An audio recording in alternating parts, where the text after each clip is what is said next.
Today's Awesome Captain's blog is made possible by a grant from Ian Zacher. Thank you, sir, for getting involved, supporting this, and making all of this stuff actually happen. It's through Patreon supporters like you that allow me the resources and the availability to do this. Thank you.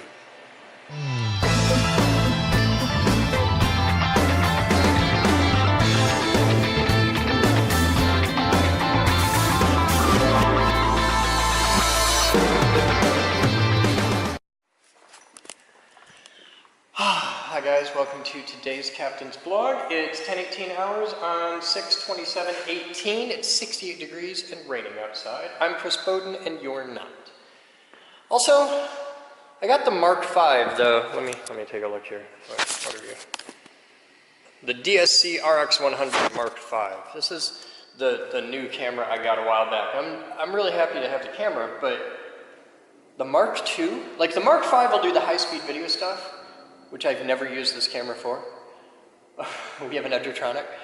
But the Mark II ran cooler. The Mark V overheats. If you shoot long video with it, it just overheats, especially if it's any kind of hot out. And it eats batteries. Like if you just leave a battery in it overnight, the battery's dead the next day. And that's shit. That really sucks. So that's my impressions on the Mark V. A lot of people ask me about that and they want to know stuff, but I like the Mark II better. The Mark II boots instantly. The Mark V takes forever to boot. The Mark V overheats, and the Mark V kills batteries. So that's my opinion. This, about which I also have opinions, is looking much better. It's pretty good. I think, you can help me do inspection because you guys are great at pointing out things I screwed up on, but you can see the mud could have had a better job.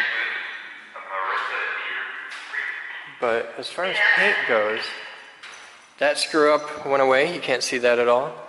And you can spot the mud. The only problems I have with the paint are the inconsistencies in the mud. And I don't know how I could have painted that better. That big screw up in the paint went away, which is cool.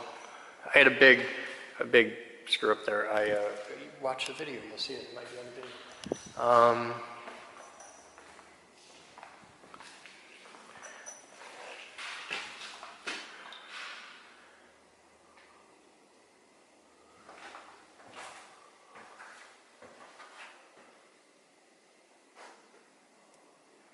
Yeah, it'll do. It's a drum room. Like, there's nothing really bad about it, but like if that was my house, I'd be pissed about it. The mud needed more, it needed more sanding and mud work. Let's check this out. The vocal booth came out alright.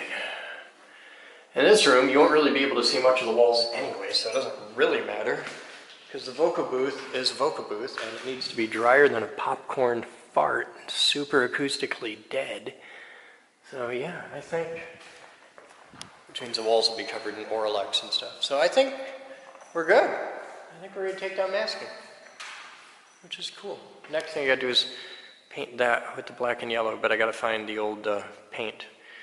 I've probably got a gallon or so left over of black and yellow from when I did high voltage floor, so I'm hoping to use that because we're poor and paint's expensive. And I use a lot of it. We'll be back. Today's Awesome Captain's blog is made possible by a grant from Ian Zacher. Thank you, sir, for getting involved, supporting this, and making all of this stuff actually happen. It's through Patreon supporters like you that allow me the resources and the availability to do this. Thank you.